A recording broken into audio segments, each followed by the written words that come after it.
news of the day. Mr. Zimmerman, have you made a decision as to whether or not you want to testify in this case? With values that never die. There are certainly a lot of controversies or scandals brewing right now when it comes to the Obama administration. This is American Heartland with Dr. Grace. Dealing with the federal government is not always high-tech, and it's not always user-friendly. The stories that matter. This is a massive escalation in the tension here in Egypt. The issues that count. I don't know why the media tries to make this into a sensation. We have never hidden the fact that we supply Syria with weapons. This is American Heartland with Dr. Grace. He's got the red, white, blue flying high on the farm. Semper Fi tattooed on his Keep it on the floor, bring out the fire, and light it up, take it up higher. Gonna push it to the limit, give it more. When you want more, scream it out louder. Keep it on the floor, bring out the fire, and light it up. I am the editor of Politics and Culture at worldtribune.com. Every week, we uphold values that will never, never die. Thank you very much for joining me this afternoon. It's always a pleasure to be with you. Well, this week, it is the former mayor of New York, Rudy Giuliani, who has made waves. He said what I think is just an obvious statement, and yet it has created a media firestorm. He said, initially it was at a private dinner, that he does not believe that this President Barack Hussein Obama, loves America. And he's been on TV defending the obvious. Roll it, Brittany. Mr. Mayor, do you want to apologize for your comment? Not at all. I want to repeat it. The reality is, from all that I can see of this president, all that I've heard of him, he apologizes for America. He criticizes America. He talks about the Crusades and how the Christians were barbarians, leaves out the second half of the sentence, that the Muslims were barbarians also. He sees Christians slaughtered and doesn't stand up and hold a press conference, although he holds a press conference for the situation in Ferguson. He sees Jews being killed for anti-Semitic reasons, doesn't stand up and hold a press conference. This is an American president I've never seen before. But to say that he doesn't love America, I mean, that he could view foreign policy as a Democrat might view it, and through a different lens than you, a Republican, might see it. You can understand the differences between you, but to condemn his patriotism, to question his love of America? I'm not condemning his patriotism. Patriots can criticize. They're allowed to criticize. I don't hear from him what I heard from Harry Truman, what I heard from Bill Clinton, what I heard from Jimmy Carter, which is these wonderful words about what a great country we are, what an exceptional country we are. When he called us an exceptional country, he said we're an exceptional country, but so is Greece. Mm-hmm. Well, I think that Giuliani is forced himself a little bit into a box, because when he says the president doesn't love this country, he should have also said the next logical thing, which is he's not a patriot either. I would say that those two things are the truth, that he doesn't love this country and he's not a patriot. I point to the release of 5 Taliban commanders from Gitmo, which I said at the time, if you're willing to do something like that, you have no regard for our national security, and therefore you're not a patriot. To support Bo Bergdahl, who is clearly a deserter and who deserves to be court-martialed, you're not a patriot. There are lots of examples here of how I believe this president has behaved in an unpatriotic manner. And I think Giuliani should have just stuck to his guns all the way. He doesn't love the country, and he's not a patriot. And that doesn't mean that anybody that criticizes this country doesn't love it. Of course you can criticize the country and still love it and still be a patriot. But with this president, there are too many speeches in which he sees America as the problem and the rest of the world is having legitimate grievances. With this president, there are too many actions which run contrary to America's interest. So it's not like a couple of Democrats who on occasion will criticize American foreign policy, or even Republicans who on occasion will criticize some aspect of the United States. With this man, it is a pattern of conduct. It is a pattern of speeches. And you put it all together, and Rudy Giuliani had the courage to say what is patently obvious. He does not love this country. And, I want to break it down for the audience, for all of you folks out there, point by point. I mean, if you think about what this country stands for, this has always been a capitalistic country based on the free market. Does the president love capitalism? No, he doesn't. He doesn't like the free market. He wants to transform the free market. He wants to turn the economy into something much more like a European economy, where the social welfare net is much larger. That's contrary to the tradition that has made this country great. Does he celebrate the fact that we are one of the most meritocratic nations on earth, where in this country you can start from any position in your life and rise to any office? Does he often champion that? Very, very rarely. In fact, he keeps telling us that the game is rigged, that there are certain built-in factors that mean that some people are naturally going to be oppressed or discriminated against. He doesn't see this as the greatest meritocratic society in the history of the world, which it clearly is, for all races, for all religions, for everybody. That's what most presidents celebrate.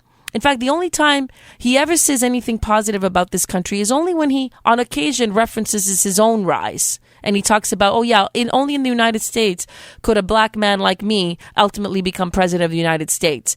But he says that few and far between. Generally, he doesn't present this country as one of the greatest meritocracies in the history of the world. What about our Constitution? Is this a man that celebrates and reveres our Constitution? No. In fact, he's destroying the Constitution. Through unlawful executive action, he tramples on the rights of Congress. And he does it knowing full well what he is doing, because he said, when it came to amnesty for illegals, that he didn't have the authority to do what he later on went and did. And so he has no respect for our Constitution. Does he have any respect for the system of checks and balances? This is a hallmark of the American tradition, that each branch of government is limited and is checked by the other branch. No, he has no respect for that. His administration has no respect for that. How many times, when Congress has conducted an investigation, an oversight investigation, his administration has tried to stonewall the investigation instead of allowing due process to run its course? There's no regard for the American Constitution, the greatest constitution in the history of the world. He wants to destroy it.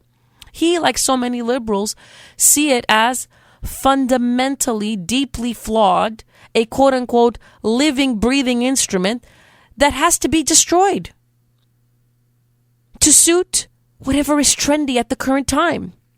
So he has no love for the Constitution. Does he respect the rule of law? And I've got to say, this is what the great American tradition.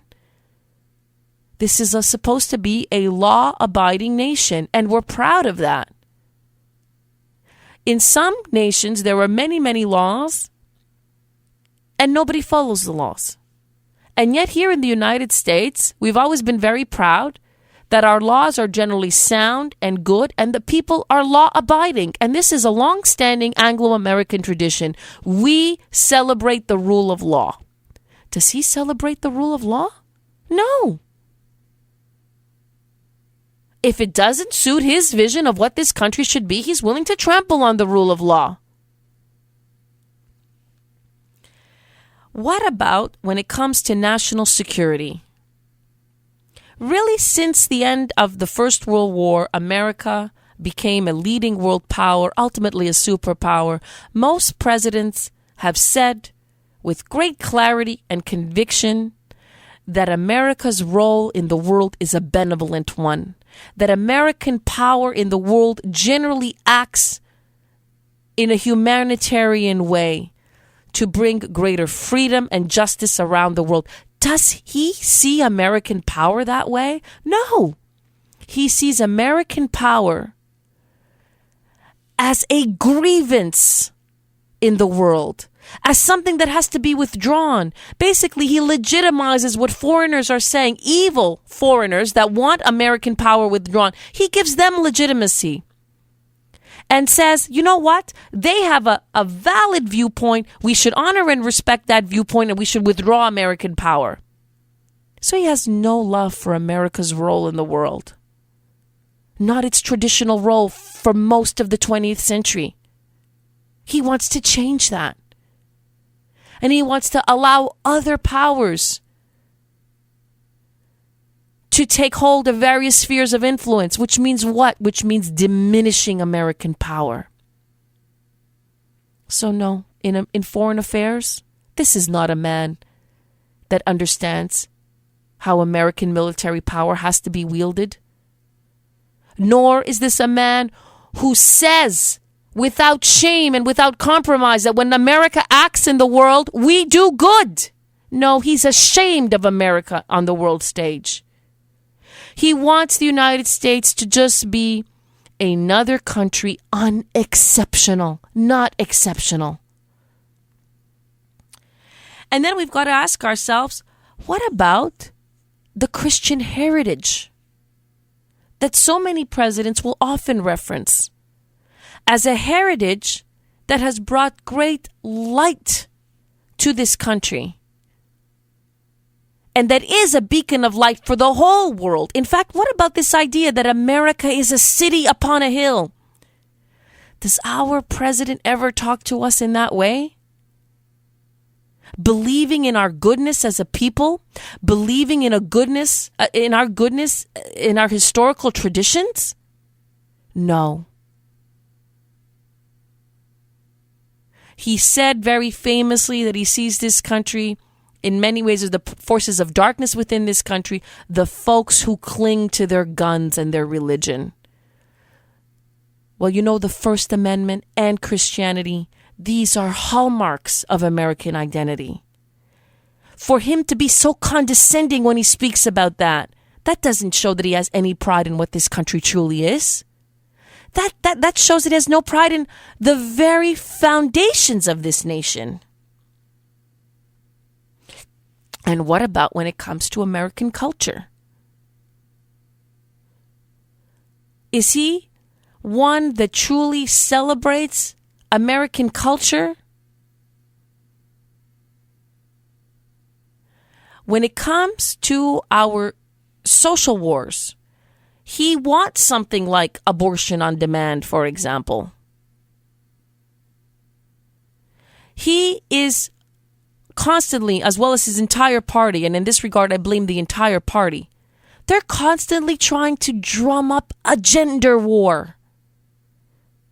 That there are these evil men trying to oppress women. Instead of understanding that for the most part, men in this country want women to succeed and they're not oppressive. Regardless of what you think on the issue of choice. But no, he and his party constantly talking about this so-called war on women, when this country is not defined by that. It never has been. In fact, the way that American men treat women is in many cases exemplary and always has been. Amongst the most egalitarian nation in the world in that regard. And then when it comes to classes, does he see us as one nation indivisible? No. He constantly talks about class warfare. His language is always that of the rich taking more for themselves and oppressing the rest of the country. That's not the language of America. I did a whole monologue on that once. This man does not love the country. And you know what? He told us so. You've got to think about it. When he was first running for office, he said clearly that he was going to transform this country. Well, a politician that is running for an elected office, at that moment, he is courting the people. He was courting us. That's the courtship stage. You know what he's telling us at the courtship stage? I don't like you the way you are. I'm dating you because ultimately when I marry you, I want to change you. Now, in my personal life, for whatever reason, I tend to be one of those people that I'm always counseling other folks on relationships. And one of the first things I say is, in the courting stage, if he's saying he wants to change anything about you, or if you are saying you want to change anything about that person, that is wrong. You walk away. Because ultimately you don't love that person. As that person is. Well, he told us straight to our face, I don't love you the way you are. I want to change you. His entire election platform was based on that. And as I said at the very beginning, not only does he not love this country, he is also not a patriot. And the only thing I fault Giuliani for is for not being totally logically consistent in what he said. Giuliani, when you're speaking the truth, go all the way.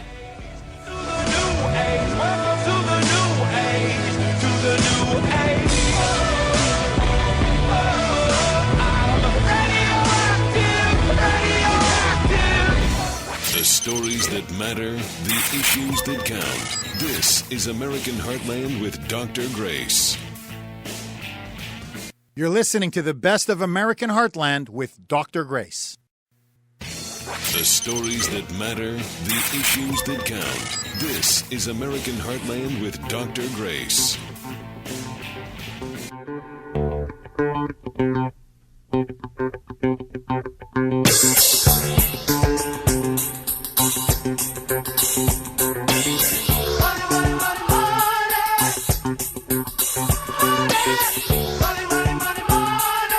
Once greedy, always greedy.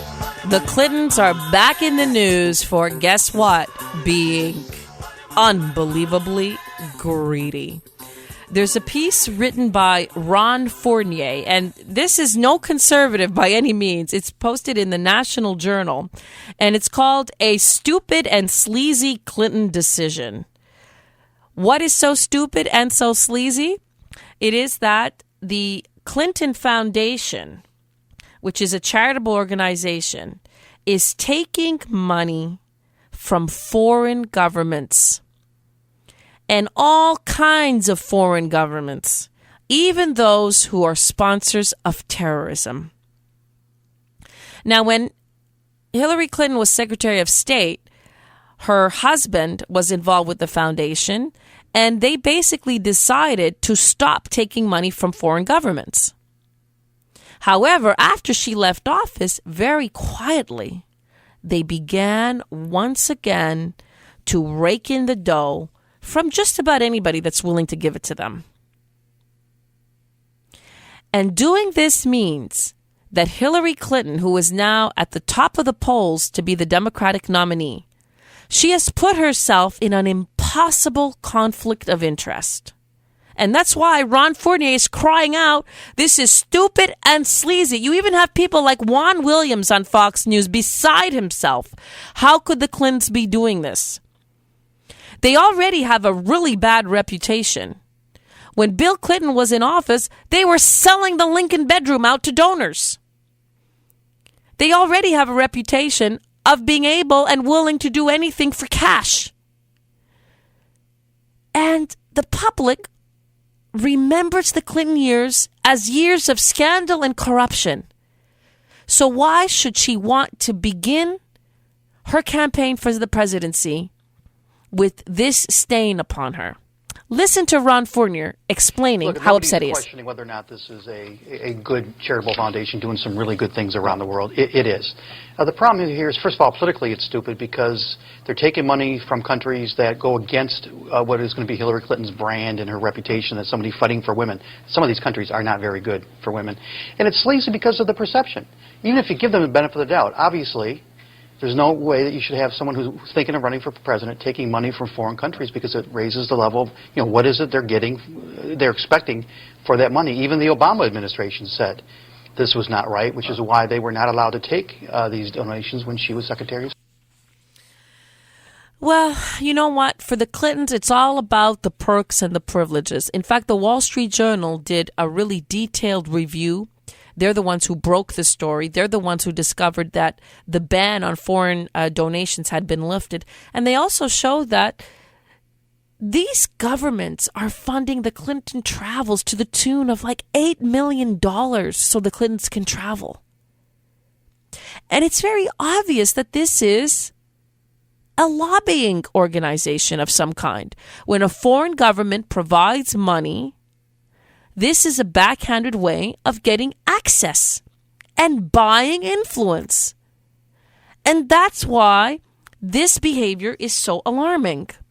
Now, Ron Fournier raises a really interesting point. There's another problem here.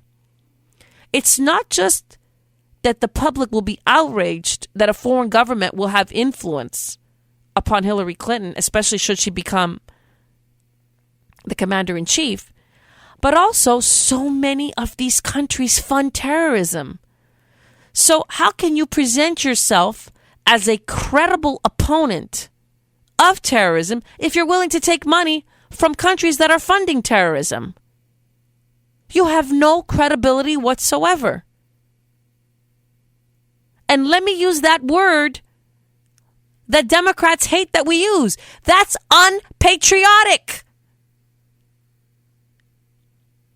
We talked earlier about Obama being unpatriotic. I would say this is unpatriotic. And Republicans shouldn't hesitate to call her out on it.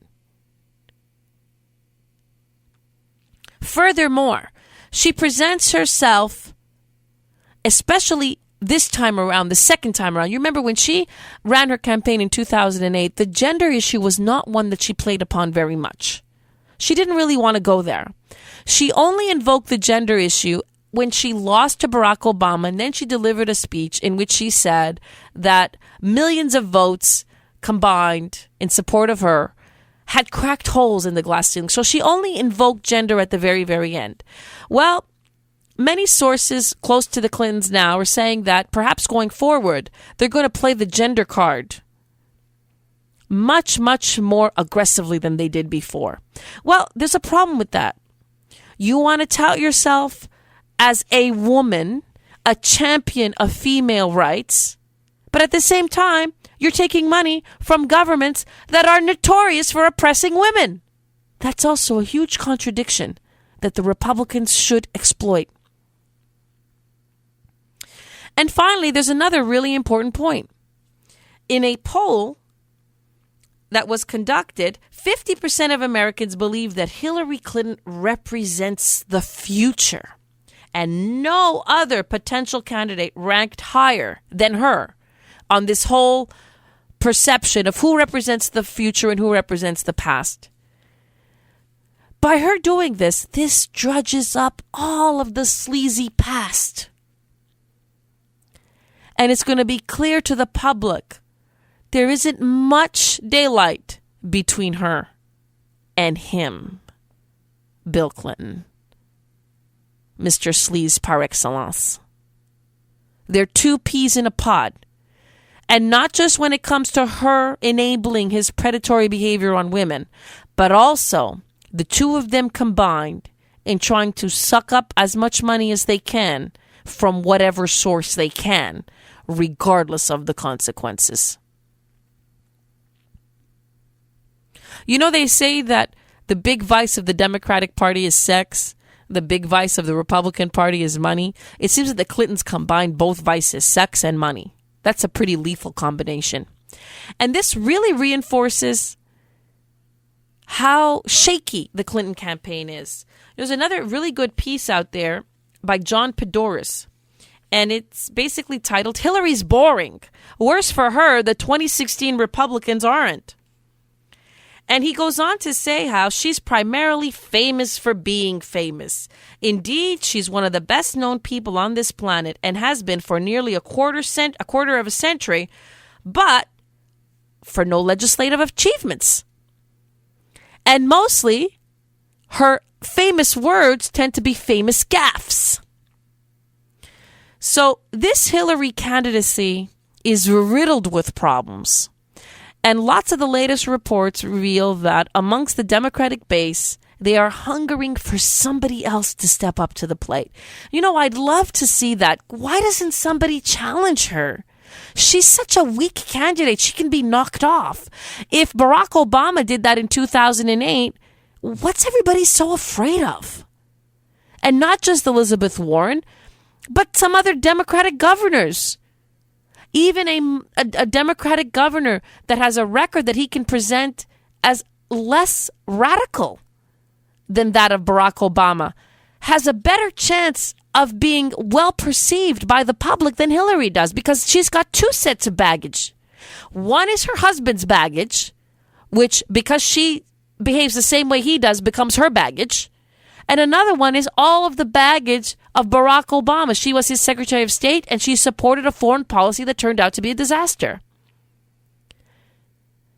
To Democrats out there, challenge her. You deserve a better leader for your party. And we as a country would love to have a debate between a Democrat that is not corrupt and a Republican candidate. Now, this week, there's been so much talk about this summit that the president has been leading over the nature of quote-unquote violent extremism. It's not Islamic radicalism, it's violent extremism. That is one of the stupidest phrases I have ever heard. First of all, it's an oxymoron. To be violent is to be extreme. So what is violent extremism? It doesn't make any sense. All of this to avoid using the phrase Islamic radicalism. And many people are saying, this president really is an apologist for the Muslim world.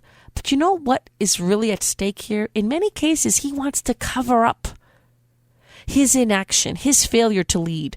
I thought the best comment of the week came from the former U.S. ambassador to Syria, who explained that it was American inaction in 2012 and 2013 that led to the rise of ISIS. Listen to this. Yes, we could see the extremism rising in Syria in 2012 and 2013, and it's reached the point, Andre, I was just in Turkey 2 weeks ago and met with some people from the Syrian opposition there, and they told me a story that I think is quite indicative of the problem in Syria. One of the goaltenders of a major Syrian soccer team joined the uprising in Syria in 2011. It was peaceful then. As fighting took off, when the Syrian government began to shoot and kill people, and protesters responded to defend themselves, this scorekeeper, his goalkeeper, then joined and became a commander among the fighting men. And for 2 years in the city of Homs, they were surrounded by the Syrian government. They were starved to death. Women starved to death. Men starved to death. Finally, the United Nations, after 2 years of this siege by the Syrian government, negotiated a ceasefire, and the people were able to leave. That goalie from the soccer team has joined the Islamic State. Now, the Islamic State just killed children in Iraq for playing soccer. So why would he join the Islamic State? It makes no sense. One of the people I talked to just talked to that Syrian goalie just a couple of weeks ago. And the goalie said the world watched for 2 years while we were bombed, while we were starved, and nobody lifted a finger. And so nobody has any business now giving us lessons in civics and democracy.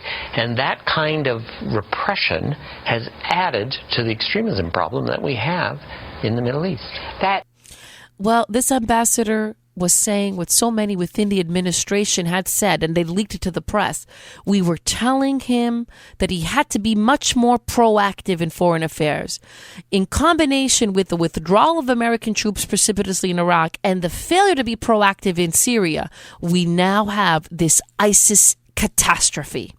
And the president can try to use words all he wants, all day long, all week long, to mask it. But the truth is, he failed. And ISIS is his creation. This is Dr. Grace speaking the truth.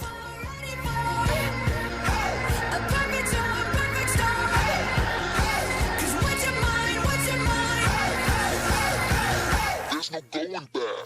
The stories that matter, the issues that count. This is American Heartland with Dr. Grace. You're listening to the best of American Heartland with Dr. Grace. The stories that matter, the issues that count. This is American Heartland with Dr. Grace.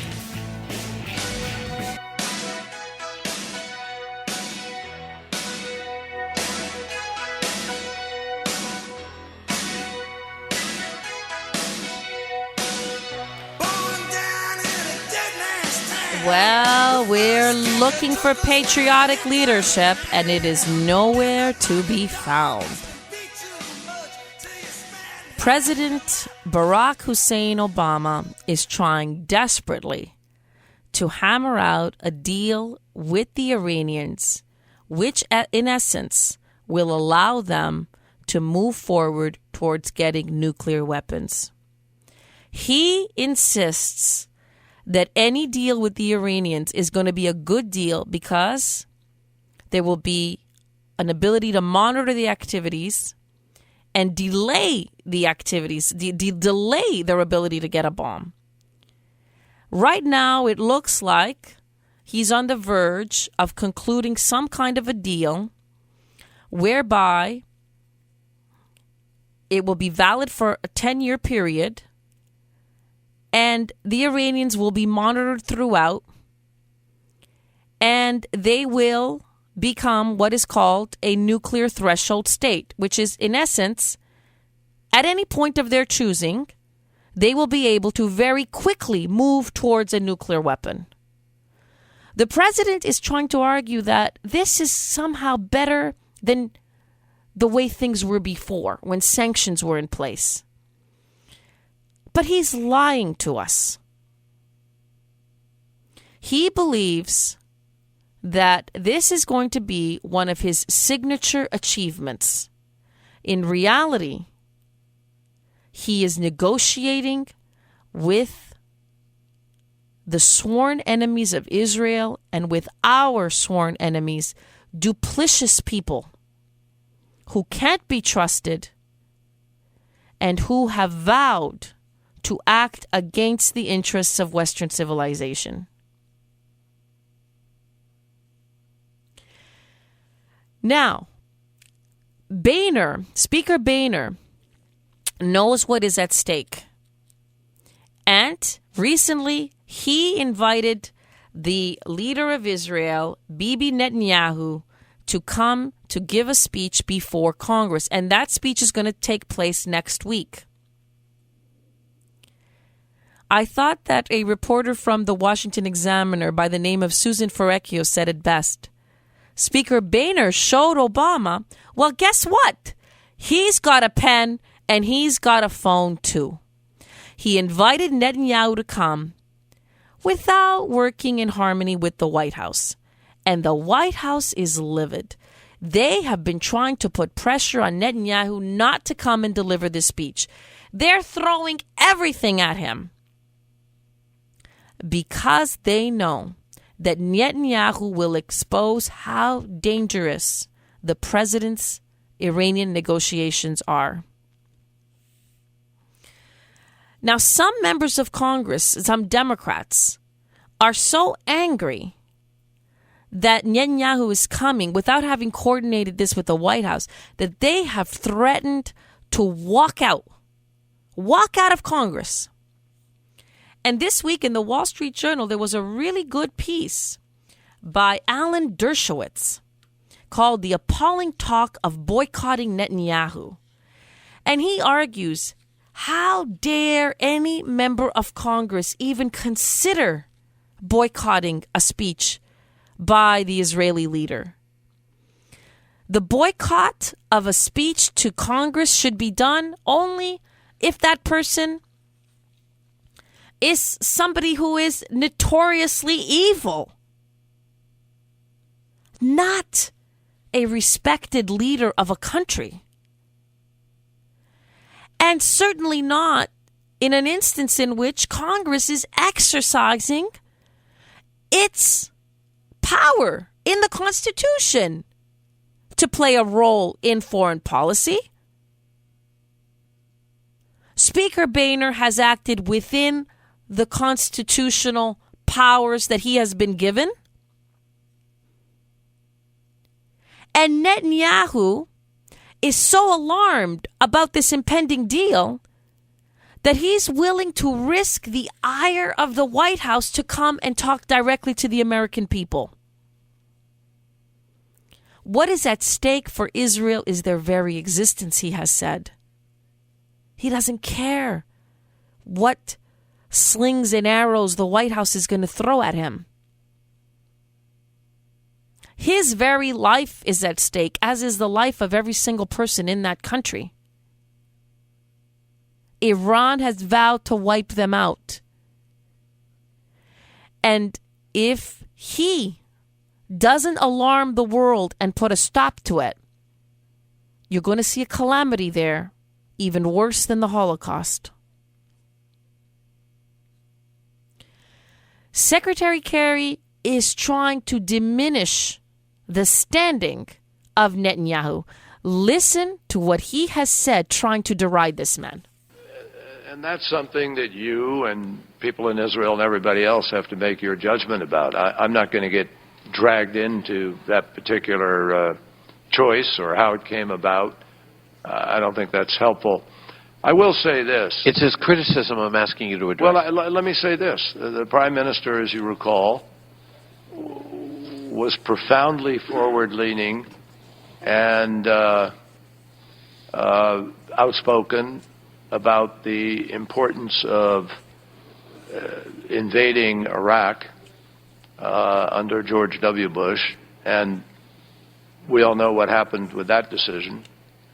He was extremely outspoken about how bad the interim agreement was, during which time he called it the deal of the century for Iran, even though it has clearly stopped Iran's program, and more importantly, he has decided it would be good to continue it.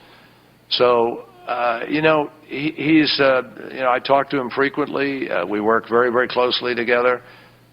We are deeply committed, this administration. I think we've done more to help Israel. I have a packet of 25 pages or more of things we've done on behalf of Israel in the course of this administration to stand up for it, stand with it, protect, fight back against unfair initiatives. So we won't take a backseat to anybody in our commitment to the State of Israel. Well, again, the Secretary of State is living in his own universe.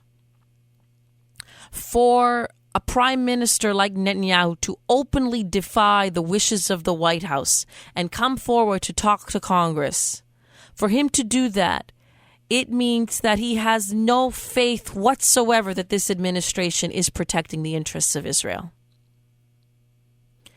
And I thought that this week, the person who said it best, once again, was the straight-talking former New York Mayor Rudy Giuliani.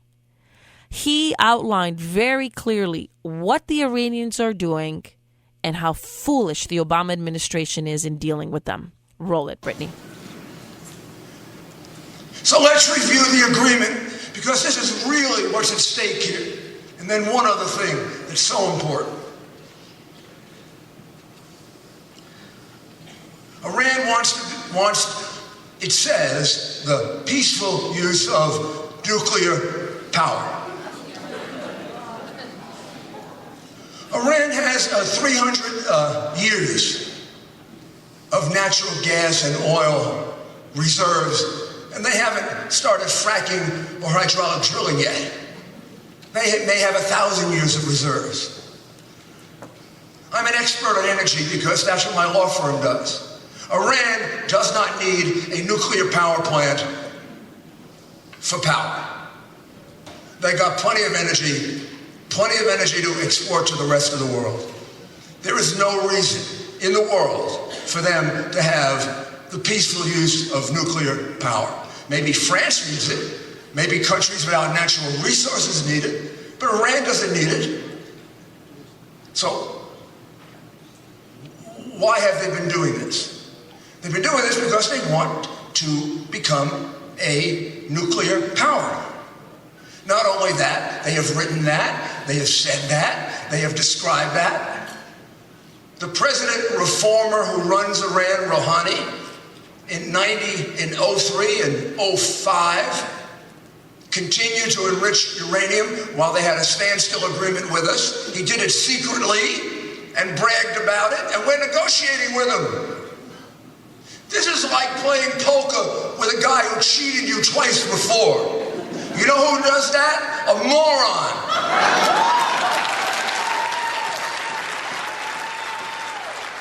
And I applaud Giuliani for this open disrespect. I applaud Giuliani for this open disrespect of these policies. These are foolish policies. Last week, he was in the hot seat for saying that the president does not love this country. And I wrote a piece, which you can find at worldtribune.com. It is called What Giuliani Said Squares with What Obama Has Done. What Giuliani said squares with what Obama has done. It's at worldtribune.com. And I outline basically what I said in last week's monologue. If you look at everything that this president has said that he believes in, ultimately it is a rejection of America, of American traditional values, of its ethos, and of its foreign policy. And it's obvious that this president is acting in a way that is directly contrary to the best interests of one of our dearest allies in the Middle East, Israel. I encourage you all to read that piece and also to chime in on the debate that has ensued in the commentary section of World Tribune. There are now 69 comments, and so many of them have been vicious. In talking to my friends, they have said, you know what? You really hit a nerve with this piece.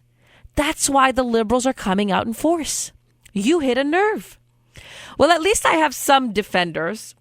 We have one of the latest comments by somebody who writes, well said, Grace Voto, well said. I'm 75 years old, and I've never seen our great country so polarized in its disparate views.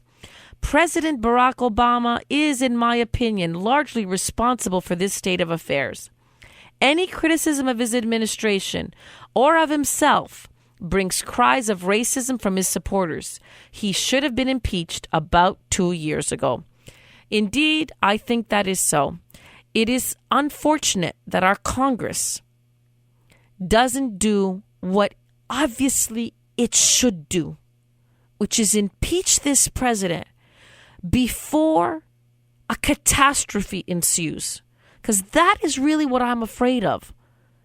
And that is what Bibi Netanyahu is afraid of. And that's why he's going to come to this country begging for the public to wake up and to stand in solidarity with him and his people at this crucial moment. Let us not take a wrecking ball right to the face of our closest ally, Israel, by proceeding on a catastrophic deal with Iran. This is Dr. Grace, upholding values that will not die.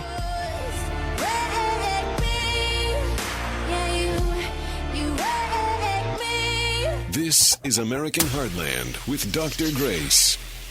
You're listening to the best of American Heartland with Dr. Grace. This is American Heartland with Dr. Grace. Just shut up, shut up, shut up, just shut up, shut up, shut up, just shut up, shut up, shut it up, just shut up, shut up, just shut up, shut up, shut up, just shut up, shut up, shut up, just shut up, shut up, shut it up, just shut up, shut up. Well, this week, we are going to tell somebody to shut up so forcefully, so strongly, so powerfully, that if it were possible, the entire country would rally to this shut up segment. They would literally stand up. There is a movie out there, American Sniper, which is awesome. Absolutely phenomenal. It is fabulous. I saw it with my husband, and my heart was literally beating out of my chest It's a nerve-wracking film. It's the true story of Chris Kyle, an American sniper who served in Iraq. And it is a story of an American hero, someone who sacrificed himself, his colleagues, his family for a greater good. Someone who did what his country asked him to do.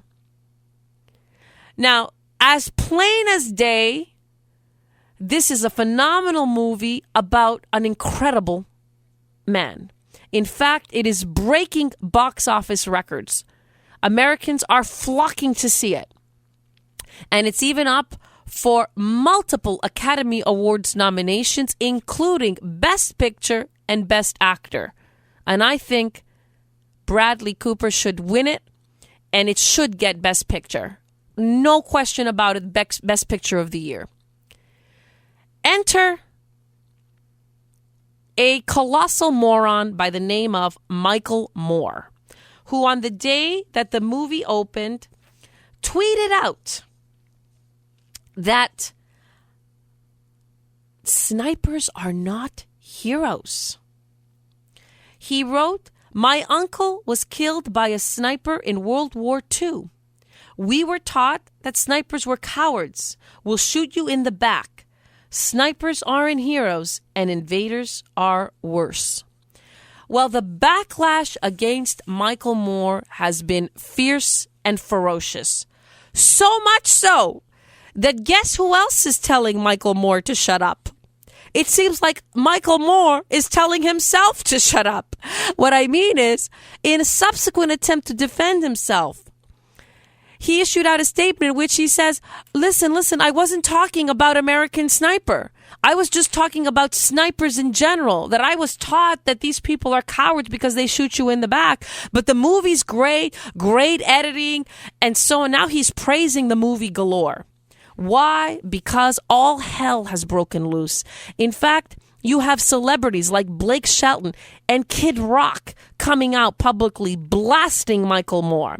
And some celebrities stay under the radar when it comes to a controversy like this. So they don't want to put their head out there in the middle of a firestorm. And yet these comments are so outrageous, so deserving to be shut down, that even celebrities are coming out and saying that what he said was absolutely unacceptable. You have an American sniper known as a legend. He had over 150 confirmed kills. That number in reality is far greater. He saved countless American boys by his actions. The last adjective on the planet Earth that you could possibly use to describe this sniper or any sniper serving the United States of America is the word coward. In fact, brave beyond belief is a better description. When you see this movie, what is so good about it is it recreates the incredible tension, the incredible skill at stake with every single shot that is made, and the incredible risk that is taken. What is he talking about, coward? You're in a war zone when you're a sniper, and you're shooting at people that are out to kill you. How could you possibly say that this is cowardly? This shows that Michael Moore's brain is so warped by his leftist ideology that he went right off of the ledge in his statement. He is so infused with this anti-Americanism and with his anti-war persona that he can't even see clearly what Americans see very clearly, that anybody who serves in a combat zone is a hero, let alone a sniper like Chris Kyle, who risked himself not in one tour of duty, not 2 or 3, but in 4 tours of duty, at a time in which he's doing it sheerly as a volunteer. Michael Moore, even by your low standards, you hit rock bottom. And I am telling you, from the bottom of my heart, just shut up.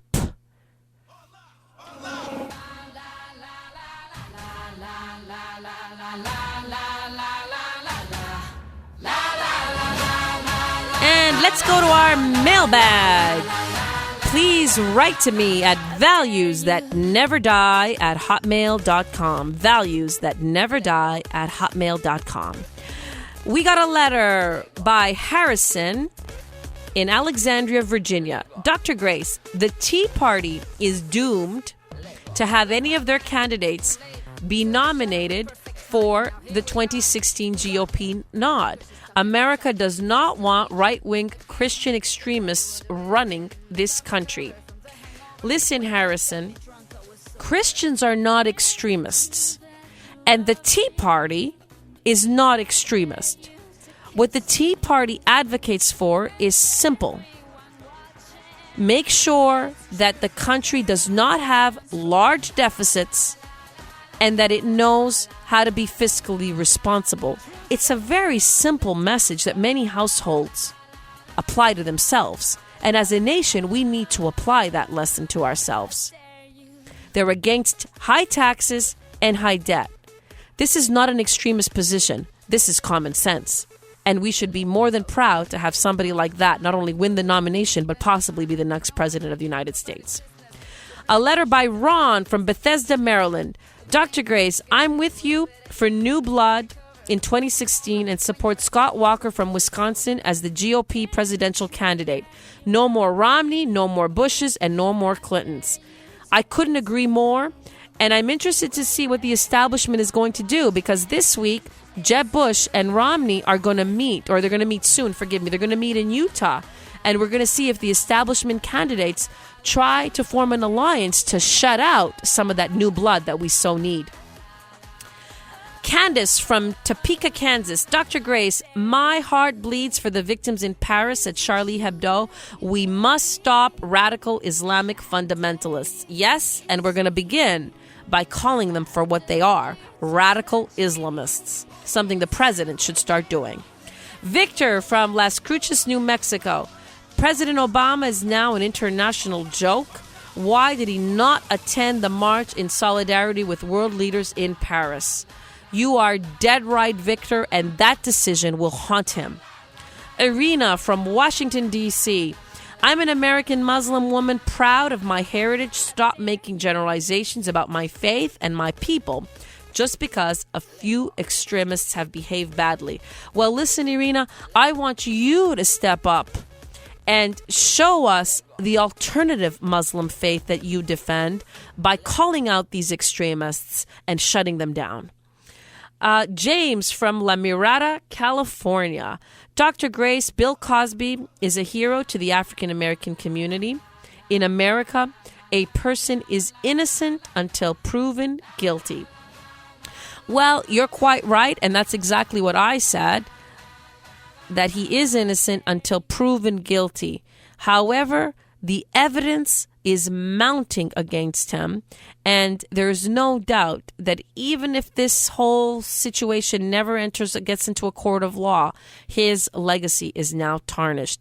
Yet, the image that Bill Cosby presented on The Cosby Show still stands. Those things are separate. The man can be seen as different than the work that he performed. And what is very good about that show is that it presented Black Americans in the upper middle class as professionals. And that's a legacy, that part of the legacy we can be proud of. Now, his entire legacy as an actor will nonetheless be tarnished by these charges because that goes to the man. So I think you can make a distinction and say there's a part of it that's tarnished, but some of his work might still remain valid. Candace from Johnston, North Carolina. Dr. Grace, I grew up watching Bill Cosby on The Cosby Show and am horrified at how so many women have come forward with similar stories of being drugged and raped. Justice must be served. You know what's an interesting angle in all this is that there was a very talented actress on that show, Lisa Bonet. And I remember there was a big controversy when she left that show because she was doing such good work. And she tweeted out something quite cryptic about karma. One thing I'm wondering is, So many of his co-stars that worked with him on The Cosby Show said he was fine. But I wonder if Lisa Bonet has a story to relate to us, and maybe she was misunderstood at that time. Well, thank you for your letters. Write to me at valuesthatneverdie@hotmail.com. And this is Dr. Grace doing my best every week to uphold values that are not going to die. Here's what I tell everyone. I was born by God's dear grace in an extraordinary place. The stories that matter, the issues that count. This is American Heartland with Dr. Grace. You're listening to the best of American Heartland with Dr. Grace.